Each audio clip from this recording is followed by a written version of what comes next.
छोटे से गांव में मनोहर नाम का किसान रहता था, जो बहुत बड़ा शिव भक्त था। वो रोज मंदिर जाता, शिव जी को बड़ा ही मानता था। इस साल बारिश ना होने के कारण मनोहर की सारी फसल खराब हो गई। देवकी, मुझे तो कुछ समझ नहीं आ रहा। हमारे पास तो अब कुछ नहीं बचा। फसल भी खराब हो चुकी है। इस साल बारिश ही नहीं हुई। अब हम क्या करेंगे? आप एक काम क्यों नहीं करते? जमींदार के कुएं में बहुत पानी है। आप उसके पास जाइए और उससे पानी मांगिए। उनका और हमारा खेत आसपास ही है। हमारे खेत को अगर पानी मिल गया तो सब ठीक हो जाएगा। देवकी, तुम तो जमींदार को जानती हो। तुम्हें लगता है वो हमें पानी देगा? बिल्कुल भी नहीं। यहाँ बैठकर सोचने से कुछ नहीं होगा। मांग कर तो देखिए, हो सकता है पानी देने के लिए हाँ कर दे। आप जाएंगे नहीं तो पता कैसे चलेगा? ठीक है देवकी, तुम कहती हो तो मैं बात करके देखता हूँ।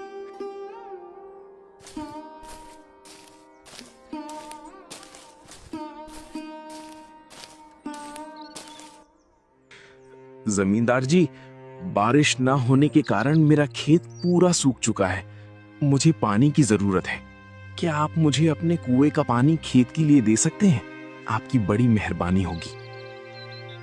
तुमने ये सोच भी कैसे लिया कि मैं मेरे कुएं का पानी तेरे खेत के लिए दूंगा? चल निकल यहाँ से। बड़ा आया पानी मांगने। बोल तो ऐसे रहा है जैसे कुआं तेरा है। ये कुआं सिर्फ मेरा है। इस पर मेरा अधिकार है और किसी का नहीं, समझे? और मैं तुम्हें क्या, किसी को भी अपने कुएं का पानी नहीं दूंगा, चाहे तुम्हारा खेत सूख क्यों ना जाए। मुझे इससे कोई मतलब नहीं। निकल यहां से।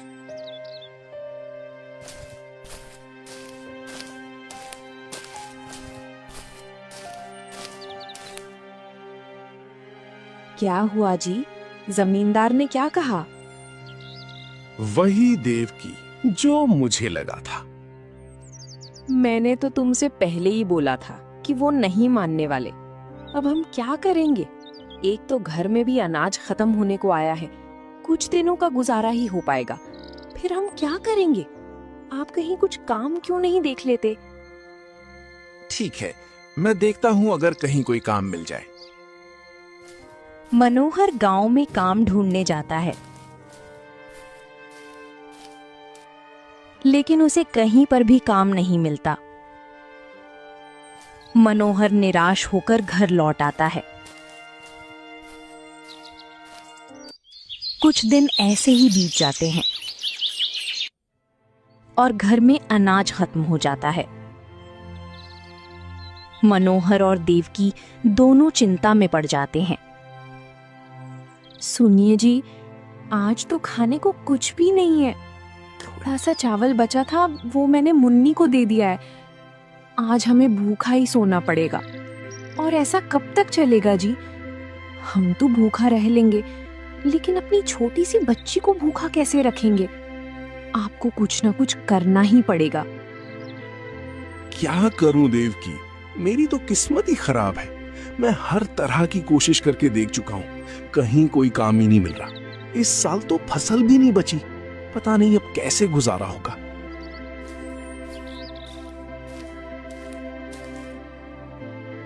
माँ, मुझे पकौड़े खाने हैं, बहुत भूख लगी है, बना दो ना। बेटा थोड़ी देर रुक, मैं बना देती हूँ, तब तक तू खेल। मुन्नी चली जाती है। मैंने इसे हाँ तो कह दिया, लेकिन पकौड़े बनाने के लिए घर में तो कुछ भी नहीं है। कहाँ से बनाऊंगी? ये सारी बातें हमारी छोटी सी बच्ची को थोड़ी समझ आने वाली हैं। वो तो ना समझ है।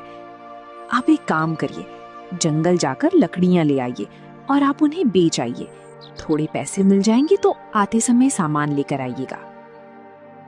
ठीक है देवकी, मैं जाता हूं। मनोहर दिन भर लकड़ियां बेचता है तो उसे थोड़े बहुत पैसे मिल जाते हैं। उन पैसों का वो सामान ले लेता है और अपने घर की ओर निकल पड़ता है।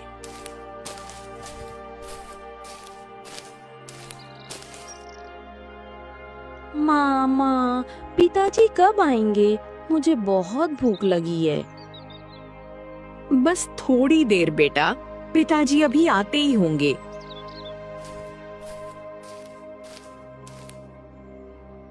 माँ, अम्मा, देखो देखो, पिताजी आ गए।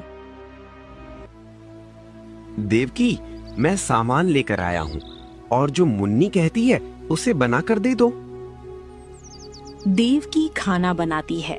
सब खाना खा लेते हैं। 2-3 दिन ऐसे ही गुजर जाते हैं। अब मनोहर की लकड़ियां बिकनी कम हो जाती हैं। एक दिन तो ऐसा आता है कि मनोहर की लकड़ियां बहुत कम बिकती हैं। उसे ना के बराबर पैसे मिलते हैं। वो बहुत परेशान हो जाता है।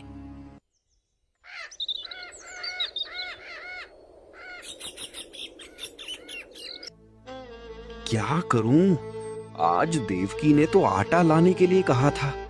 आज तो पैसे बिल्कुल ना के बराबर मिले हैं। घर में खाने का सामान कैसे लेकर जाऊंगा? देवकी और मुन्नी मेरा राह देख रही होंगी। किस मुंह से घर जाऊं? यही सोचते सोचते मनोहर घर चला जाता है। मनोहर का उतरा हुआ चेहरा देख देवकी पहचान जाती है कि आज उसे इतने पैसे नहीं मिले कि वो सामान ला सके। आप इतनी चिंता मत कीजिए। मैंने मुन्नी के लिए थोड़े से चावल बना दिए थे। उसने खाना खा लिया है। रही हमारी बात, हम तो भूखे भी रह सकते हैं, लेकिन बच्चे को भूखा नहीं रख सकते। इसलिए मैंने थोड़ी चावल अलग से रख दिए थे। ये तुमने ठीक किया देवकी, लेकिन कब तक ऐसा चलता रहेगा? हमारी ये गरीबी कब मिटेगी? कभी खाने को मिलता है और कभी नहीं मिलता। दूसरे के बच्चों को देखता हूं तो मेरा मन दुखता है। मैं अपनी बेटी के लिए नए कपड़े तक नहीं ला सकता, नहीं उसके लिए नए नए खिलौने ला सकता हूं। वो जब भी कोई चीज मांगती है तो मैं उसे बहाने बनाकर टाल देता हूं, लेकिन मुझे बहुत बुरा लगता है। मैं कैसा बाप हूं देवकी, जो अपनी इकलौती बेटी के लिए भी कुछ नहीं कर सकता। मुझ पर लानत है। मुझे अपने आप पर शर्म आती है। किस्मत मेरा साथ क्यों नहीं देती देवकी? आज मैं पैसे नहीं ला पाया तो तुम्हें मेरी वजह से भूखा सोना पड़ेगा। आप इतनी चिंता क्यों करते हो? आज ना कल सब ठीक हो जाएगा। इतनी चिंता मत कीजिए। दिन तो बदलते रहते हैं। आज हमारे पास भले ही कुछ ना हो, लेकिन आप देख लेना, एक दिन हमारे पास सब कुछ होगा। हमारी मुन्नी को किसी चीज की कोई कमी नहीं होने देंगे। तभी उनके दरवाजे पर एक आदमी आकर बोलता है। अरे मनोहर, सुनते हो भाई? एक काम था, करोगे? हाँ बोलिए ना भाई, क्या काम है? जरूर करूंगा। क्या तुम आज रात मेरी खेत पर रखवाली करोगे? वो क्या है ना, मेरा मजदूर आज काम पर नहीं आने वाला है, वो बाहर गया है। तो तुम आज के लिए रखवाली कर सकते हो? उसके लिए मैं तुम्हें पैसे भी दूंगा। क्यों नहीं, जरूर करूंगा। वो आदमी मनोहर को कुछ पैसे देकर वहां से चला जाता है। मनोहर वो पैसे देखकर खुश हो जाता है।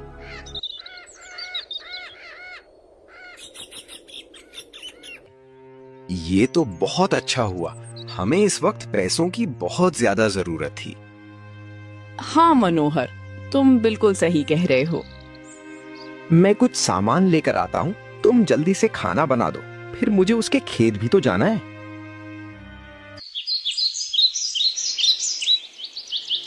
रात के समय वो उस आदमी के खेत में चला जाता है, जहां वो फसल की रखवाली करता है। तभी एक आदमी वहां भागता हुआ आता है और मनोहर से टकराकर नीचे गिर जाता है। मनोहर उसे उठाने की कोशिश करता है। तभी एक सेठ वहां पर आ जाता है।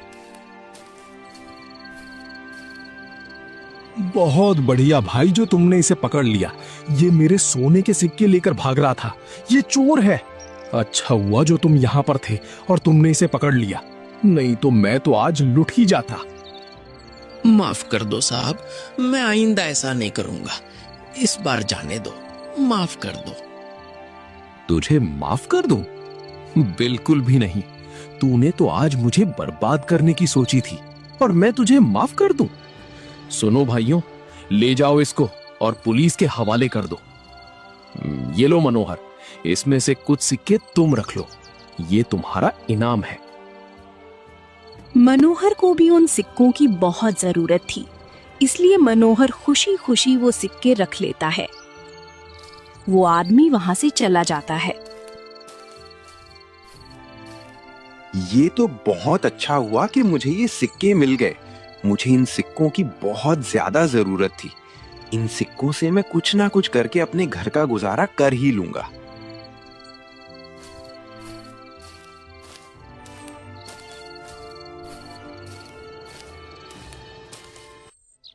मनोहर ने घर जाकर सारी बातें देवकी को बताई।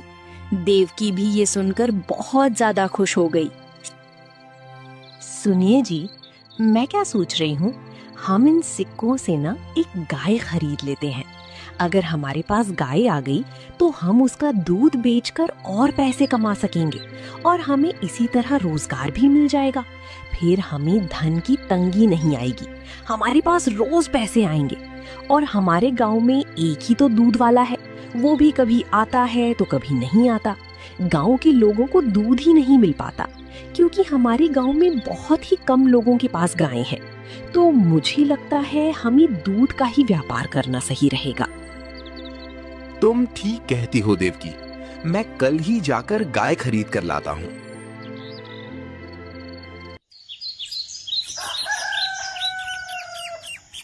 मनोहर दूसरे ही दिन जाकर गाय खरीद कर लाता है और उसका दूध निकालकर बेचने लगता है। मनोहर के पास ग्राहक आने लगते हैं और उसे अच्छे खासे पैसे मिलने लगते हैं। सच में मनोहर, तुम्हारे यहाँ का दूध बहुत शुद्ध और गाढ़ा होता है। नहीं तो वो दूसरा दूध वाला तो दूध कम पानी ज्यादा मिलाता है। हमने तो उससे दूध खरीदना ही बंद कर दिया।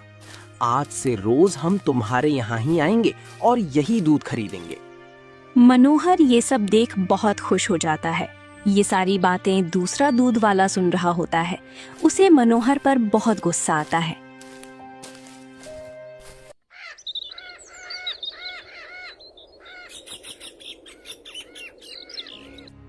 इस मनोहर की वजह से मेरे सारे ग्राहक मुझे छोड़कर इससे दूध ले रहे हैं और इसकी कमाई भी बढ़ती जा रही है। अगर इसका धंधा ऐसे ही चला रहा तो मैं तो बर्बाद हो जाऊंगा। कोई मुझसे दूध नहीं खरीदेगा। और ये बेवकूफ कहीं का, क्या जरूरत है लोगों को शुद्ध दूध देने की? इसके शुद्ध दूध की वजह से ही लोगों ने मुझसे दूध खरीदना बंद कर दिया है। मुझे इसका कुछ ना कुछ करना पड़ेगा। कुछ दिन ऐसे ही बीत जाते हैं। एक दिन मनोहर दूध बेचने के लिए खड़ा ही होता है, तभी एक कुत्ता भागता हुआ आता है और दूध की कैन नीचे गिरा देता है और सारा दूध नीचे गिर जाता है। मनोहर को बहुत ज्यादा दुख होता है। उसका नुकसान हो जाता है। दुखी मन से घर जाता है और देवकी को सारी बातें बताता है।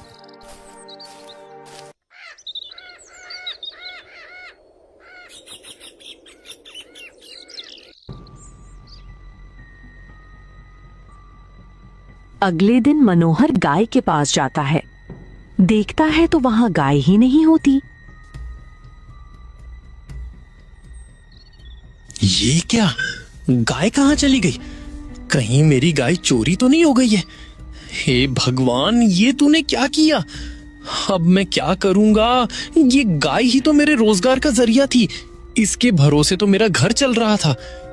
कल तूने दूध गिराकर मेरा इतना बड़ा नुकसान कर दिया और आज गाय ही चोरी हो गई। ये हो क्या रहा है मेरे साथ? जब भी थोड़े खुशियों के दिन आते हैं तो तू छीन लेता है। अब मैं क्या करूंगा?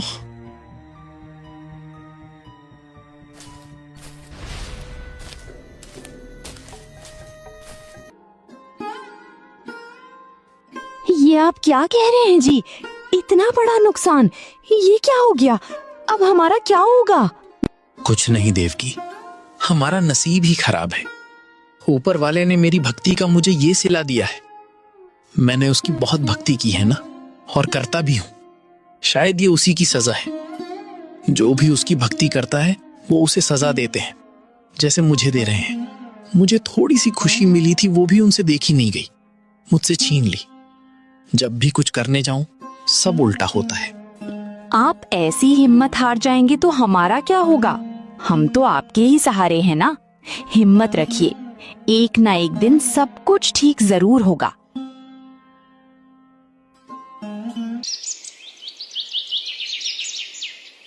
कुछ दिन ऐसे ही बीत जाते हैं। मनोहर को जमींदार के खेत में मजदूरी का काम मिल जाता है। मनोहर और देवकी दोनों ही उसके खेत में मजदूरी करने जाते हैं। एक दिन एक आदमी दौड़ता हुआ आता है और बोलता है, अरे मनोहर, मनोहर जल्दी चलो, तुम्हारी बेटी को सांप ने काट लिया है, जल्दी चलो। ये सुनकर मनोहर और देवकी के हाथ पांव फूलने लगते हैं। दोनों बहुत घबरा जाते हैं और दौड़कर अपने घर की ओर जाते हैं।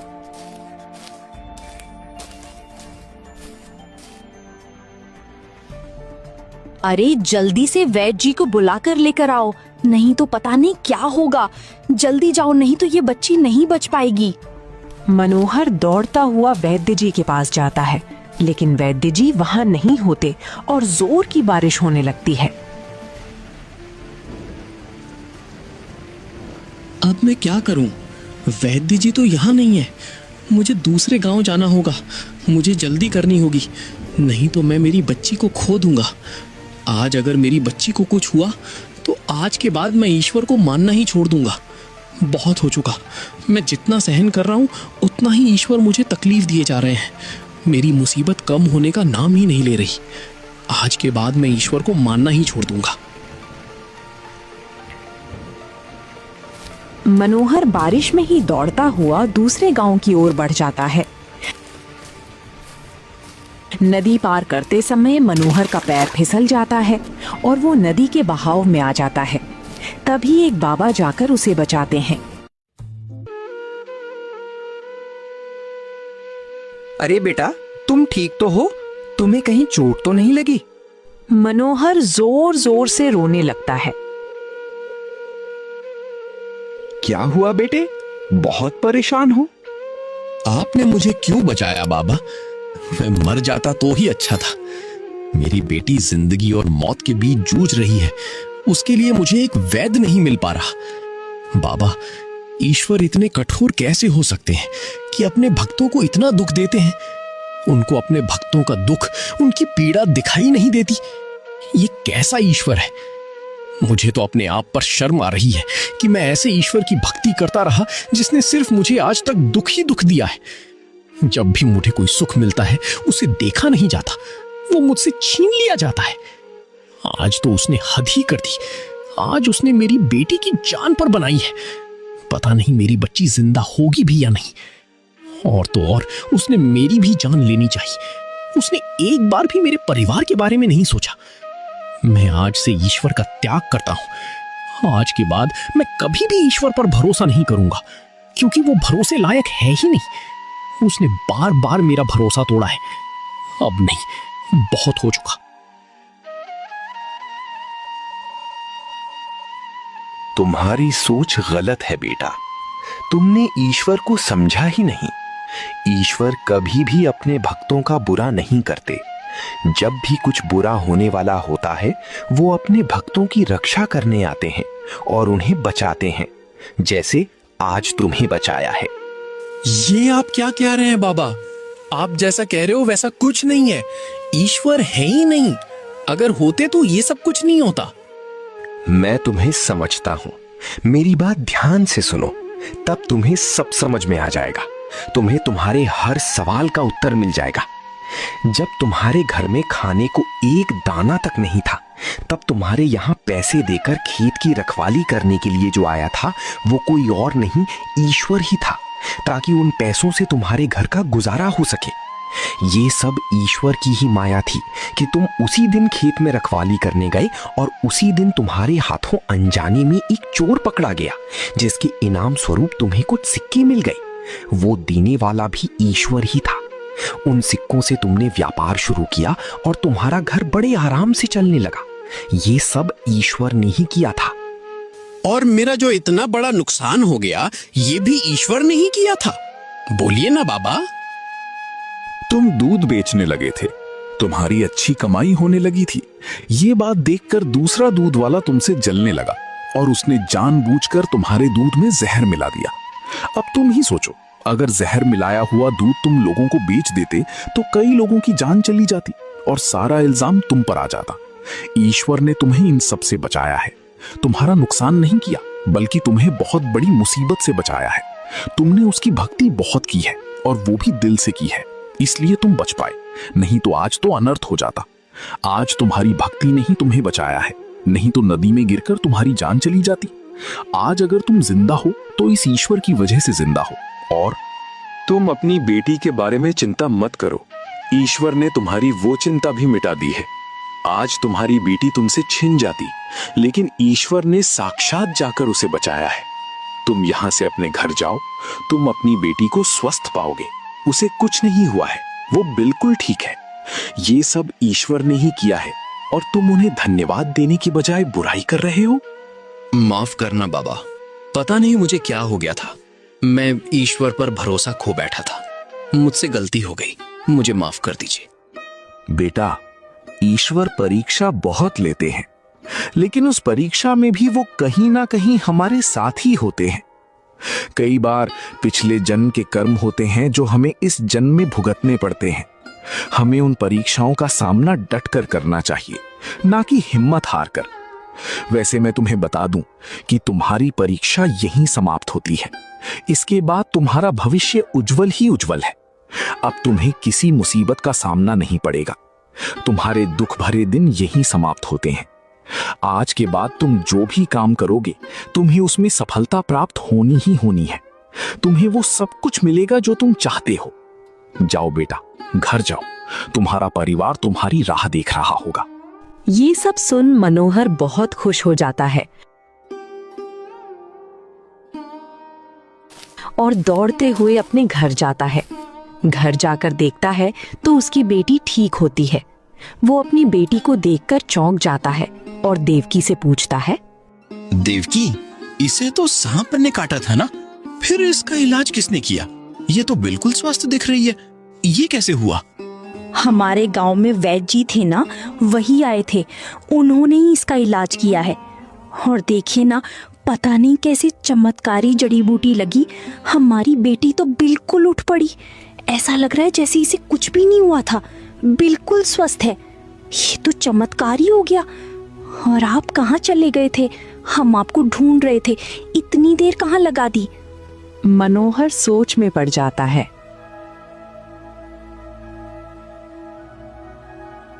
देवकी, इसका इलाज किसी व्यक्ति ने नहीं, साक्षात ईश्वर ने किया है। वैद्य जी तो इस गांव में थे ही नहीं। मैं उनके घर गया था, उनकी पत्नी ने कहा कि वो 2-3 दिन के लिए बाहर गए हैं। फिर वो यहाँ कैसे आते? ये इलाज करने वाला ईश्वर ही था। मैं समझ ही नहीं पाया। देवकी, ईश्वर तो हर वक्त हर कदम पर मेरे साथ ही थे। उन्होंने हमें एक नहीं, कई मुसीबतों से बचाया है।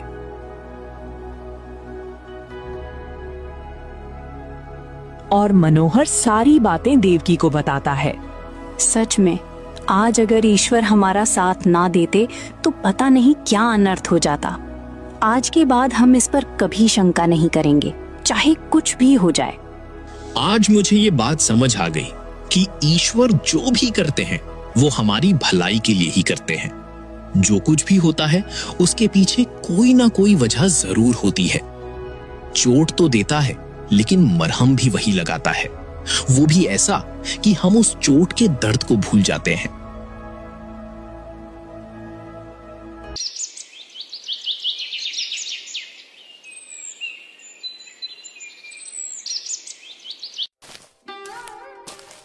दूसरे दिन दूसरा दूध वाला मनोहर के घर आता है।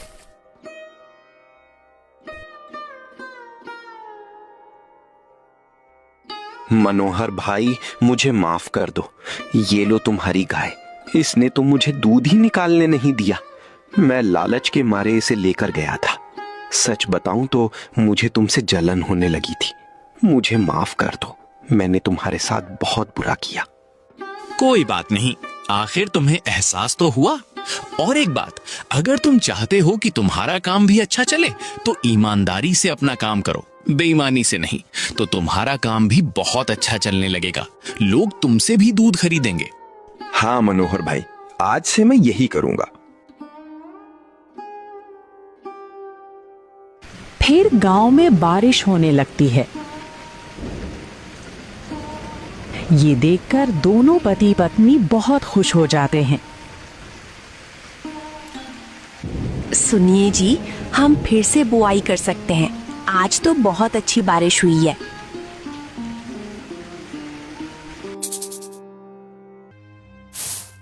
दूसरे दिन मनोहर खेत में जाता है तो काम करते समय उसे अपने खेत में सोने के सिक्कों से भरी एक पोटली मिलती है। ये देख मनोहर की खुशी का ठिकाना नहीं रहता। वो बहुत खुश हो जाता है। घर जाकर देवकी को दिखाते हुए कहता है, ये देखो देवकी, ये साक्षात ईश्वर का चमत्कार है।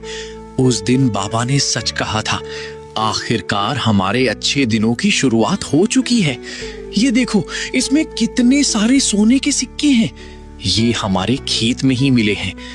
आज के बाद हमें किसी बात की कोई कमी नहीं रहेगी। हे भोलेनाथ, तेरा बहुत बहुत शुक्रिया। सोने के सिक्कों से भरी पोटली मिलने के बाद मनोहर और देवकी की जिंदगी पूरी तरह बदल गई। अब उनके जीवन में खुशियां ही खुशियां थीं। मनोहर को ये बात अच्छी तरह समझ आ चुकी थी कि ईश्वर कभी भी अपने भक्तों का बुरा नहीं करते। कई बार जो घटना हमें बुरी लगती है, वही आगे चलकर हमारे लिए किसी बड़े संकट से बचाव का कारण बनती है। देवकी, अब मुझे पूरी तरह विश्वास हो गया है कि ईश्वर हर परिस्थिति में हमारे साथ रहते हैं। हमें सिर्फ धैर्य और विश्वास बनाए रखना चाहिए। आप बिल्कुल सही कह रहे हैं। कठिन समय में भी हमें विश्वास नहीं खोना चाहिए। ईश्वर देर से सही लेकिन न्याय जरूर करते हैं। इसके बाद मनोहर और देवकी सुखपूर्वक अपना जीवन बिताने लगे। उनके सभी दुख धीरे धीरे समाप्त हो गए और गांव में भी उनका सम्मान बढ़ गया। अब वे पहले से